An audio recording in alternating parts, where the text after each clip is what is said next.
great to see all of your faces. Some of you have been with us and been supporting us for a number of years, and many of you are new to us. So I want to thank you for coming out on a blustery day. It was a rough afternoon, wasn't it?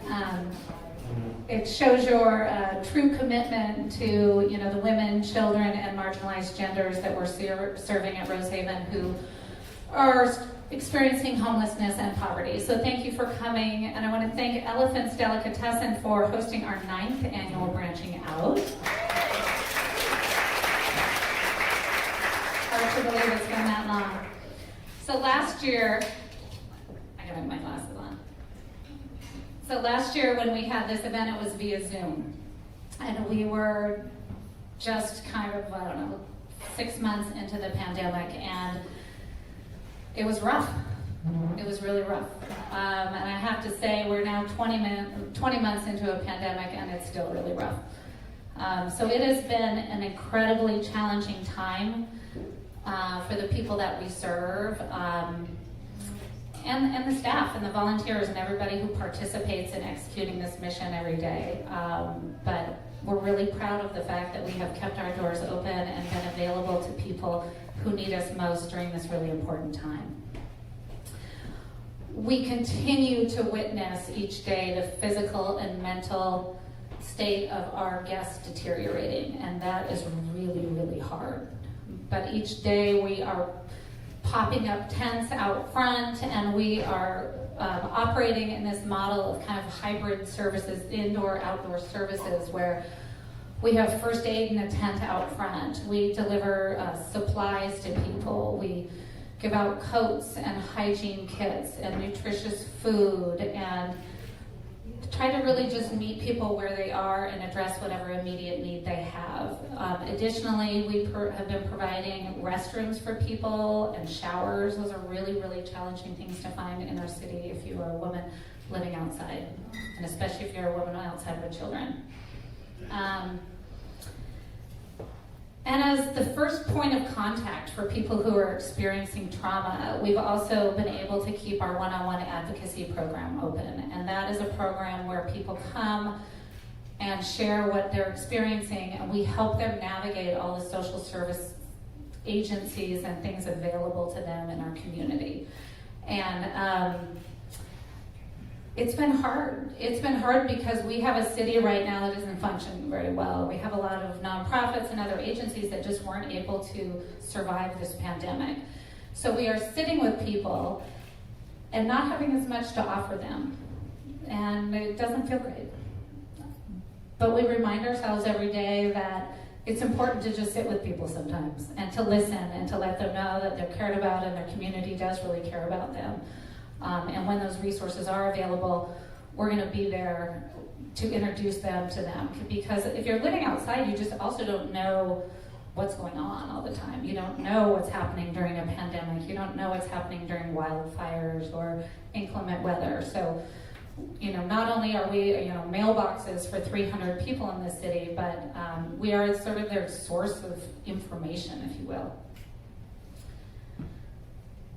And so, our city has a lot of work ahead. And I think we all do as a community. And I think that we're working to figure that out. We've pumped some money into the city now, and I think we are working with them to help figure out short-term and long-term solutions for people. And we are lending our voice and our opinions to those discussions. So I want you all to know that.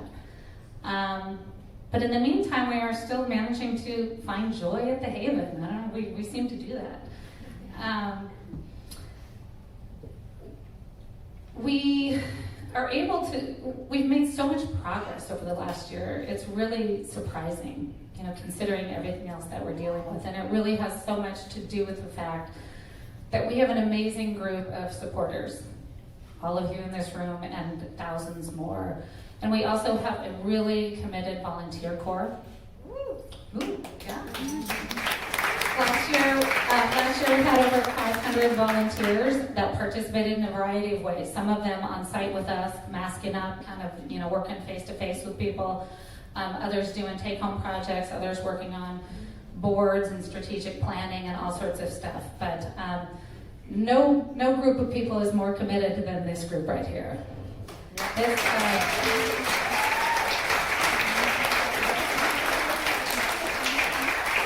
This is the Haven staff, and they are the most committed, compassionate, resourceful group of people I have ever witnessed, and I'm grateful for them, and not just because there's a labor shortage, but I'm just grateful for them.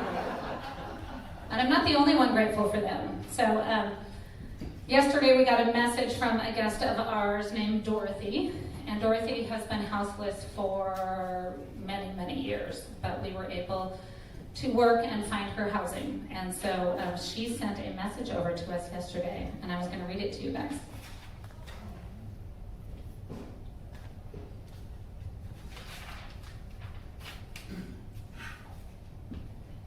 Hello, Nora and the rest of the Rosehaven staff. I'm sending good vibes your way, and I'm giving a shout out to the best staff ever. I'm so grateful to you and your staff for making a way when there was no way. My heart is with you, my thoughts are with you. Please keep up the great and amazing work that you do to transform people's lives with your love, your compassion, and your drive. I want to say, I love my new apartment, exclamation point. I have been up working on my homework and trying to put my apartment together, and I'm just working around the clock. And now I'm taking a break and eating pizza from Bellagio's. I am sending air hugs to the best team ever, and thank you for the best service ever. I'm listening to Somewhere Over the Rainbow, and I want to let you know during this COVID that I'm grateful for my apartment. So I just want to take a minute, I know it takes a little bit more time, but just to acknowledge by name each and every one of these people who are helping to execute this mission every day. We have Heather Hillegas, who is our program director. Nora Blumenstein, our advocacy and operations director.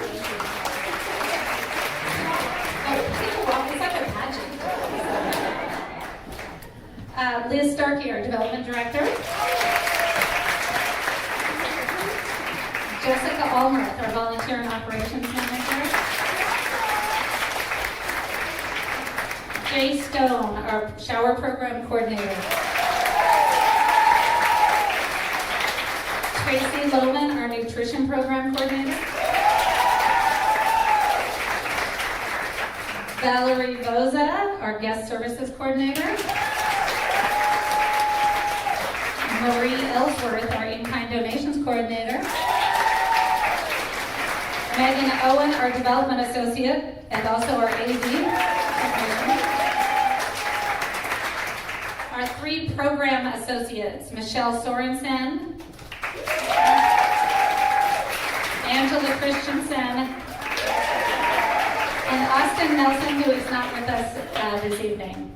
We also have 2 brand new advocates who started with us this week. They are not here, but Maddie Hildebrand and Bellen Drake. So thank you all.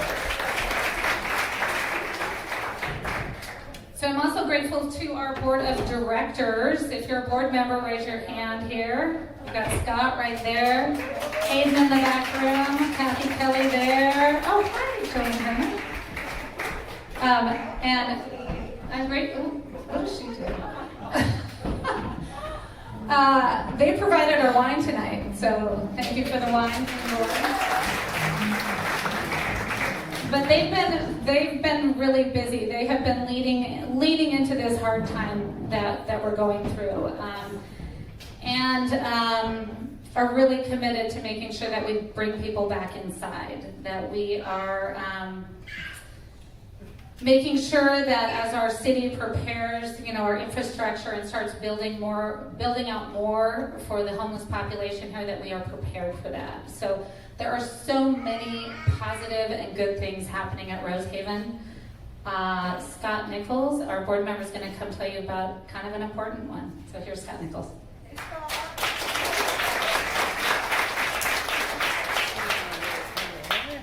No singing.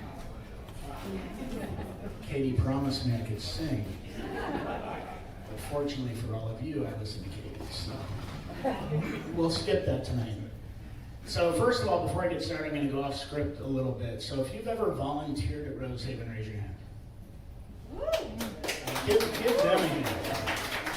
Because without volunteers, I know we can't do any of this. So thank you so much. And one more hand for Katie and the entire team.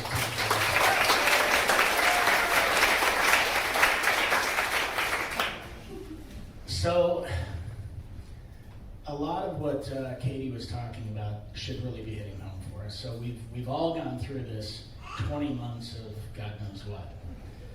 And obviously, with the homeless population, that has not been an easy thing. So as a board and with Katie and the team, we've understood that the space that we're in now, while we're grateful for it, was not a long-term solution. So we went through a process looking at different properties, and fortunately, World Cup just kind of was just sitting there waiting for us. You know, we used to have subcommittee meetings there. It was an ideal situation to be the owners. And in February, we were able to secure the property with a lease, and it triples our space.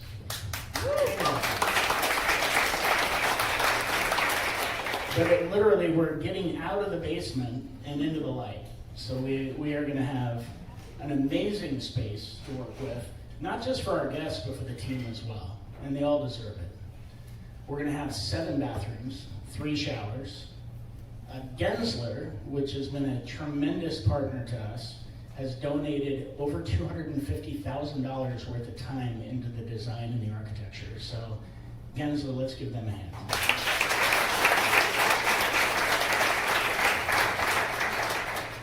This is going to be an amazing thing for our guests and for our team. One thing that, so we are looking to be in the space by February 2022. Of course, construction, permitting, everything else, that's what we are planning to be in there, 2022. So that'll be 1 year from the signing of the lease, and I think that's pretty impressive.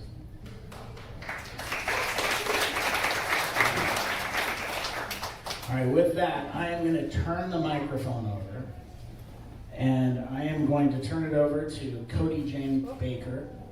We're going to show the time-lapse video first. I'm sorry. See, I'm off script. You know, so Monday, Katie texted me, and she's like, so you're going to be there Thursday, right? I said, well, I had a crazy couple weeks. It's been insane, you know. Anyway, won't get into that. But I said, so I probably will. I said, well, I want you to speak. So here you are. So, well, okay. So you're right. You're doing great. All right, time-lapse video.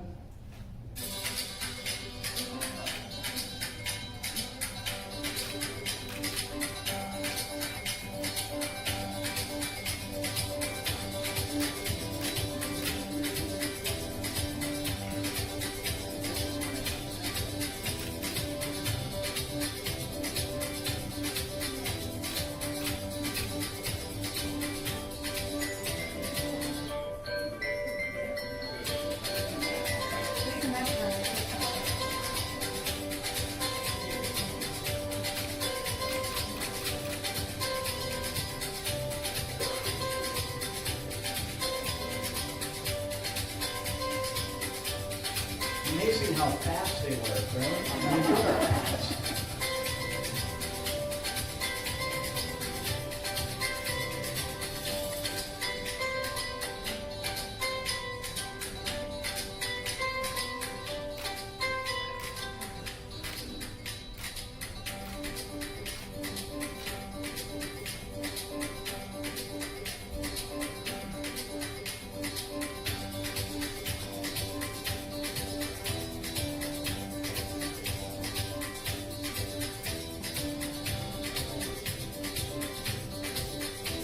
Three-day weekend.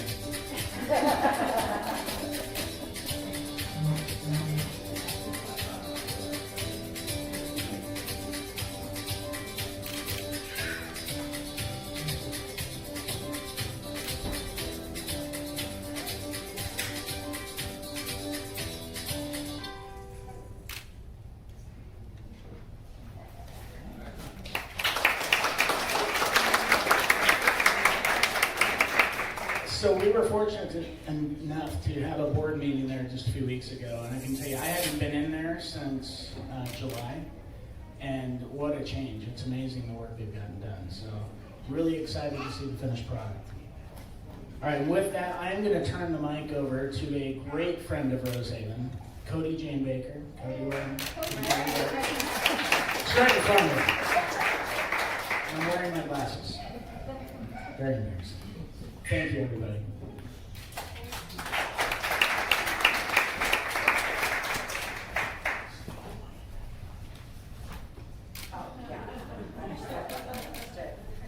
Good evening, everyone. My name is Cody Jane Baker. I spoke a couple of years ago at Branching Out, and I've remained a part of that. I'm going to tell you a little story about a nice young lady who was born in Jacksonville, Wyoming, and had a great life. Great parents, great education, summer camps. Life was great. Until I found alcohol. And alcohol was great and fine and wonderful until it wasn't. I had the most amazing supportive family, still do, donors today. But they did everything that they possibly could to help me. That wound me up staying in the shelters down in Portland. A fully educated woman, good career, good job.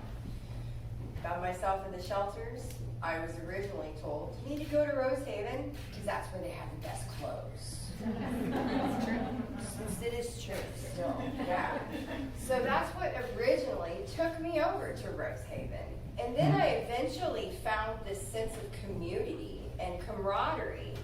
Not necessarily, of course, within the community and the clients and the guests that go there, but also the investment that all of these people, all of the volunteers make into each and every person who comes into this facility. I don't know if any of you realize this, but when you're out there homeless, houseless, what have you, you can go days without hearing your own damn name. Rosehaven is where you walk in and you hear your name and you feel like a human being again. Not just a person who's on the streets trying to figure out their way. When you don't have resources like Rosehaven, there is no figuring out your way. You're stuck doing it by yourself. It's impossible. Rosehaven provides these services to the people who need them. We're not just here for the homeless. We're here for those who are struggling and living in their cars, living in their vans, single mothers making it paycheck to paycheck but can't afford that last set of diapers. We've got that for you. Rosehaven brings a sense of dignity back to a population that otherwise has no dignity in the eyes of most of society. The importance of your generosity and what you bring to Rosehaven. I realized the other day that 6 years ago, many of you were in this same room raising funds to help me get out and survive the situation that I was in. Luckily, I was only in there for 6 months and was able to get it together and get out. I'm one of the lucky ones. There are people who need far more help than I do, and we can offer that at Rosehaven with your generosity and your help. There are people who have houses, who have gone on, but still come back to Rosehaven for the sense of community that it offered to them at the time when they were in crisis. So, that being said, with my story, a lot of people like to see what the end result is of what you've been doing, what your funds have been doing, what your time has been doing. Here I am. Thank you. Thank you. Somebody did this for me, and now we're doing it for someone else. I'm about to hit 5 years of sobriety. Life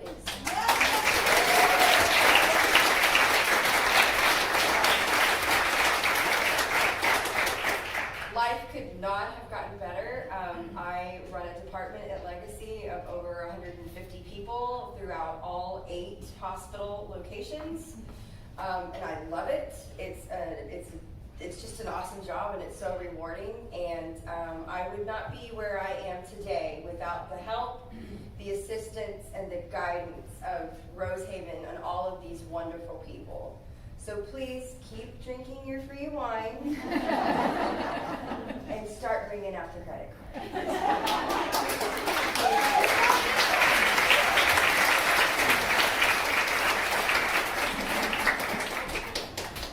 And next I want to introduce Claire Simons. Are you here, Claire?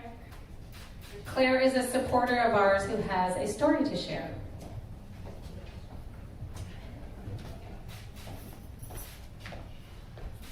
Hello, everybody.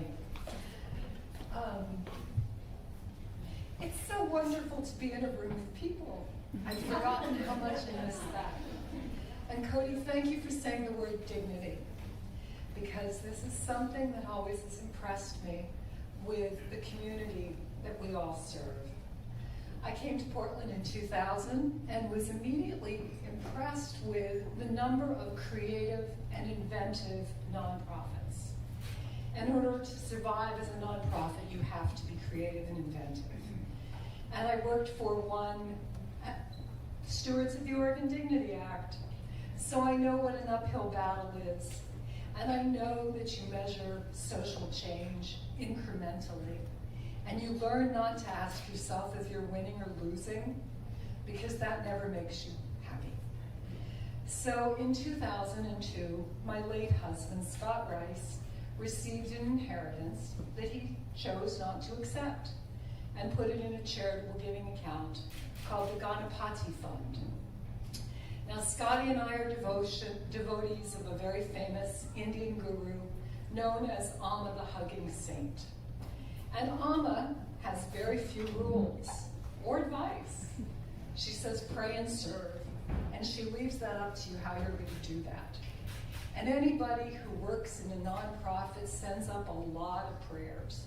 Whatever language, whatever practice, you know that your daily existence depends on the kindness and dignity of those you work with and those you serve. So our first donation from the Ganapati. So in Hinduism, Ganesha, the elephant-headed god, is the remover of obstacles. And Ganapati is a diminutive term, a term of endearment, and it means little Ganesh, little remover of obstacles. So our first donation was to Street Roots, who were just launching the Rose City Resource Guide, and said, we could really use your help. And I ended up volunteering for Sisters of the Road. I was on the board of directors for Potluck in the Park, and we served 500 meals on the last, our total was, by the end of the month, it was always 500 meals. And we did the Christmas dinner at the Y for 1,000. So I'm very familiar with the clients that come to Rosehaven. And if I, there for the grace of God, go on. And if I was ever in that position, may I have as much dignity as the people that I have met. May I have as much grace in moving through the world and showing respect and showing gratitude and showing my humanity. And I know that's what all of you do on a daily basis.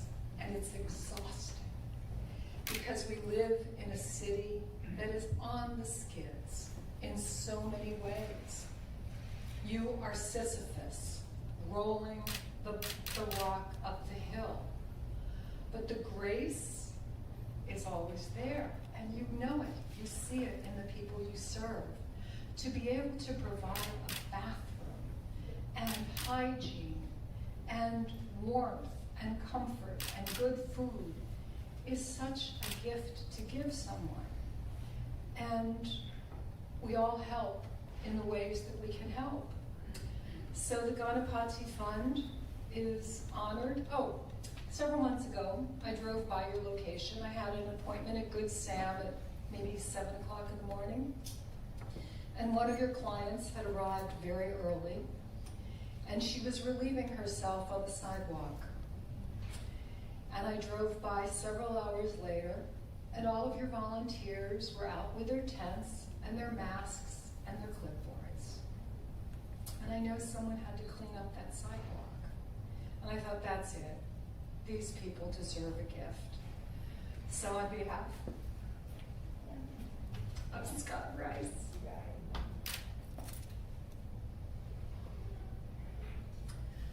the Ganapati Fund would like to give $108,000 to Rosie.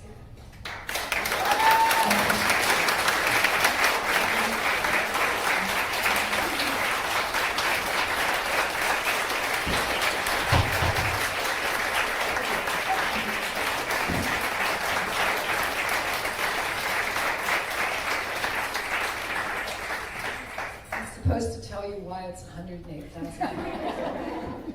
And if you haven't read Eat, Pray, Love, you don't know this. So, in Hinduism, 108 is a sacred number. There are 108 prayer beads on a mala. There are 108 earthly desires. There are 108 feelings of the past, the present, and the future. The diameter of the sun is 108 times the earth. So I offer, as a matching grant, a challenge. $108, $1,008 that will be matched by the Ganapati Fund. Thank you.